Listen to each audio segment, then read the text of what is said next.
Welcome to our next video in the Pollinator Identification Training Series, where today we'll be talking about moths and butterflies.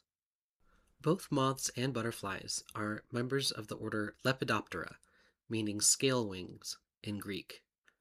If you've ever tried to remove a moth from your home, you may notice that they've appeared dusty. These are actually some of the tiny scales that cover their wings.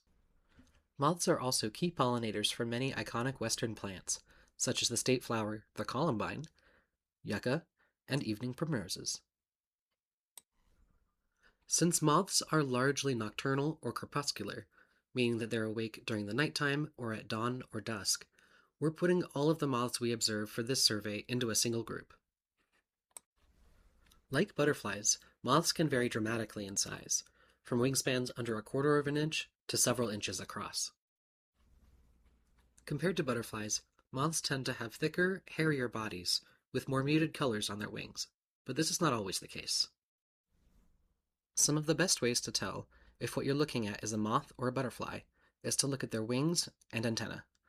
How do they hold their wings when they're at rest? Moths will generally hold their wings against their bodies, in line with the foliage, while butterflies will generally hold them up and behind their thorax and abdomen.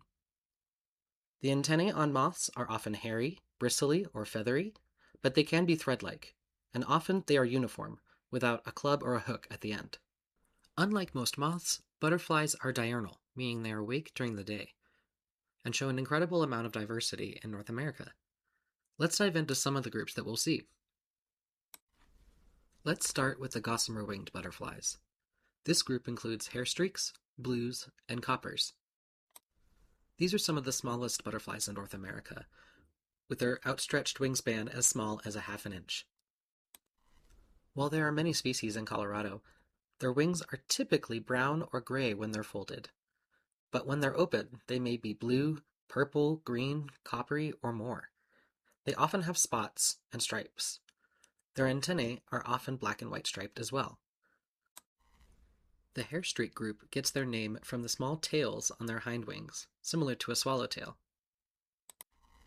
The blues and coppers, of course, get their name from their dominant color. These butterflies are small, but quite common, so keep your eyes open on your survey. Next, let's take a look at the skippers. These are the most moth-like of the butterflies. They tend to have thicker, hairier bodies, and a smaller comparative wing size. In general, they stay pretty small, usually under an inch and a half. While this is an incredibly diverse family, they generally all have a skipping flight style that you'll notice once you begin to see it.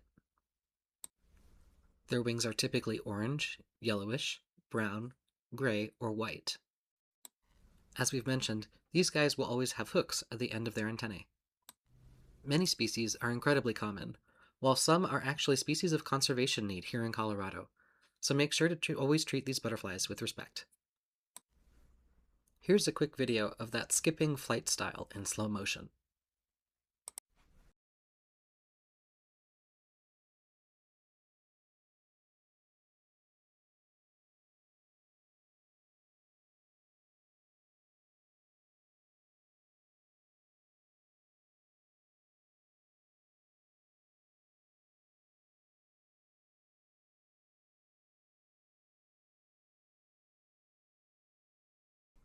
Our next group is family Pieridae, including the sulfurs and the whites. These butterflies get their common name from their color, being largely yellow or white, with dark margins on the forewings.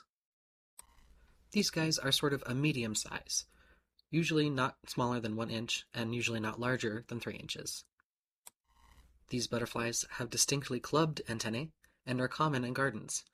This group includes the cabbage white butterfly, which some people may consider a pest.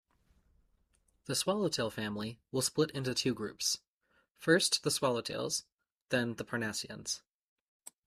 The swallowtails are generally recognizable, being some of the largest butterflies in North America. Their wingspan can be up to 5 to 7 inches across. They are commonly yellow or black, with blue or orange markings, and their hind wings often have their namesake tails. They are much larger than the hairstreaks, so they won't be confused. The Parnassians, on the other hand, may be confused with the whites. They are roughly the same size and color, but while the sulfurs and whites will have black wing margins and thick bands, Parnassians will have gray. They will also have orange or red eye spots on the hindwings that you will never see in the White's butterflies. The brushfoot butterflies are another large family that we will break up into smaller groups for our survey. This family is defined by having 4 walking legs. Those front pairs of legs, since all insects have 6, are just highly modified and not visible. Just for our curiosity, here are some images of those namesake brush feet, circled in red. These legs are covered in additional hairs and are used as a sort of sensory input, in addition to their antennae. One of the most iconic local species in the brushfoot family is the monarch butterfly. We briefly mentioned the monarch in our introduction video. These butterflies are highlighted due to their state-level status of species of greatest conservation need and their proposed listing under the Federal Endangered Species Act. For these reasons, we're especially excited about any monarch observations on your surveys. While many of us may be familiar with the monarch butterfly, we should also be aware that we have similar-looking species in the area. The monarch, the viceroy, and the queen butterfly all have aposematic coloring, meaning their bright pattern accurately warns predators that they contain toxins or are otherwise distasteful, though their toxins may be different for each species. Each species benefits from looking similar, since predators learn to avoid butterflies that look like them.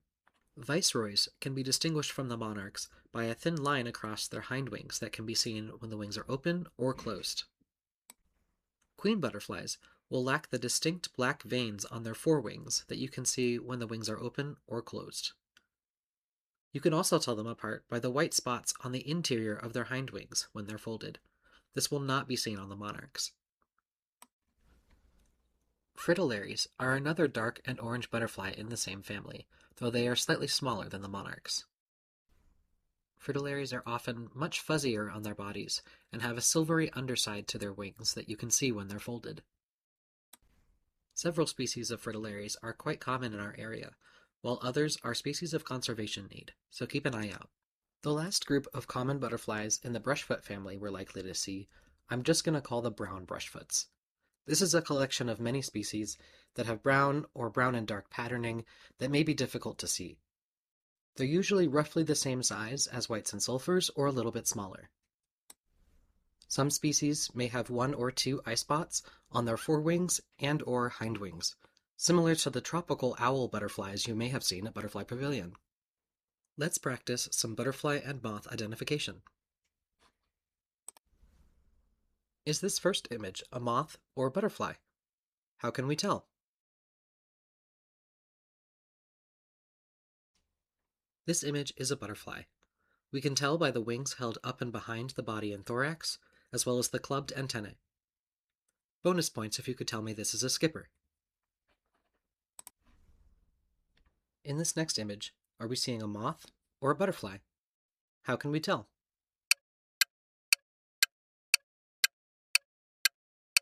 This image shows a moth.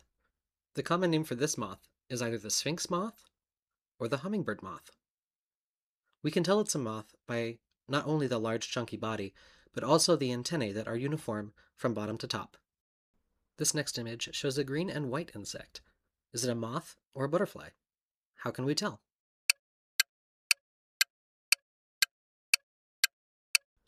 Despite breaking our rule by being generally fuzzier, we see distinctly clubbed antennae and wings folded up and behind the body. This is a butterfly. This next insect is doing its best impersonation of a bee. Is it a moth or a butterfly? How can we tell?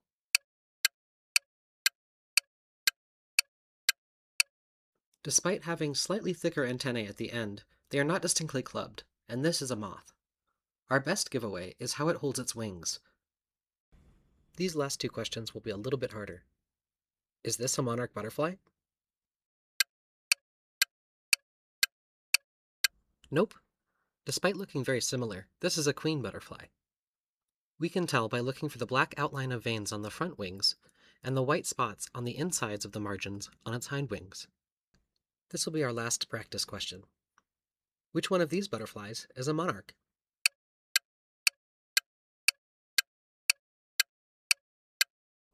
This wasn't a trick question, I promise. The monarch is on the left. Bonus points if you could name the viceroy on the right. Notice the line across the hind wings on the right. As always, when you're conducting your survey, make sure you identify to the level you're most confident in. Guessing leaves us with unreliable data. Thanks for joining me today to look at our butterfly categories.